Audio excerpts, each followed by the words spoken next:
দেখো, ইচ্ছা করলে ভালো স্টুডেন্ট হওয়া যায় না, ইচ্ছা করলে ট্যালেন্ট হওয়া যায় না।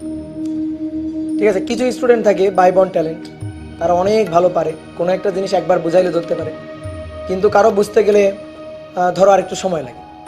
যেমন আমি যখন কলেজ লাইফে ছিলাম, আমি যখন রেসিডেন্সিয়ালে পড়তাম, তখন বায়োলজি তো মুখস্থ করারই ব্যাপার, ম্যাক্সিমাম জিনিস মুখস্থ করতে হইতো। তখন বায়োলজি আর আমরা প্রাইভেট ওভাবে পড়তাম না।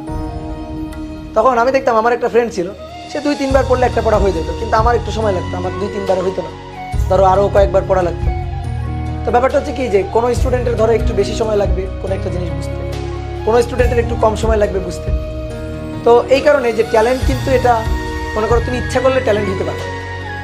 ঠিক আছে, ইচ্ছা করলেই তুমি খুব ট্যালেন্ট এটা হইতে পারবে না, এটা সম্ভব না। কিন্তু ইচ্ছা করলে ধৈর্যশীল হবে, ইচ্ছা করলে ধৈর্যশীল হবে। ইচ্ছা করলে ট্যালেন্ট হওয়া যায় না, বাট ইচ্ছা করলে ধৈর্যশীল হবে। ইচ্ছা করলে হয়তো মনে করো যে তুমি পরীক্ষার খাতায় খুব ভালো নম্বর পাবা না, ইচ্ছা করলে ধরো তো তুমি বুয়েটে চান্স পাবা না।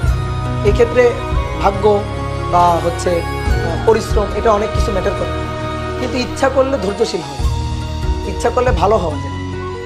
বুঝতে পারছো, এই জিনিসগুলো কিন্তু ইচ্ছা করলে হয়।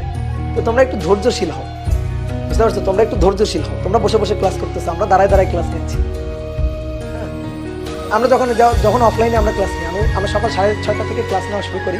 রোজার মধ্যে জাস্ট 1টা থেকে দুপুর 2টা ব্রেক ছিল, সেই ব্রেকটাও থাকে না, কারণ বিকালের ব্যাচগুলো আমরা হচ্ছে সকাল মানে দুপুরের দিকে নিয়ে আসি, সকালের দিকে নিয়ে আসি। আর এমনি অ্যাডমিশন সিজন যখন চলে তখন তো ব্রেকই থাকে। তাহলে একেবারে 6:30 থেকে টানা 8:30 পর্যন্ত ক্লাস, 8টা পর্যন্ত ক্লাস, অনেক ধৈর্যের ব্যাপার। আমরা ধৈর্য নিয়ে ক্লাস নিতে পারি, আর তোমরা ধৈর্য নিয়ে 1 ঘন্টা, আমি অফলাইন স্টুডেন্টের কথা বলছি, ধৈর্য নিয়ে 1 ঘন্টা ক্লাসই করতে পারে না। ভাই ছুটি দেন, ভাই ক্ষুধা লাগছে, ভাই ইফতারির সময় হয়ে গেছে, ছুটি দেন। তো তোমাদের এরকম অবস্থা, ভাই ব্রেক দেন। কেন? যা পড়াচ্ছি একটু খেয়াল করো। এই প্রবলেমগুলা বেছে বেছে নিয়ে আসা প্রবলেম। একটু ধৈর্যশীল হও, বুঝছো, পড়াশোনার ব্যাপারে একটু জাস্ট ধৈর্যশীল।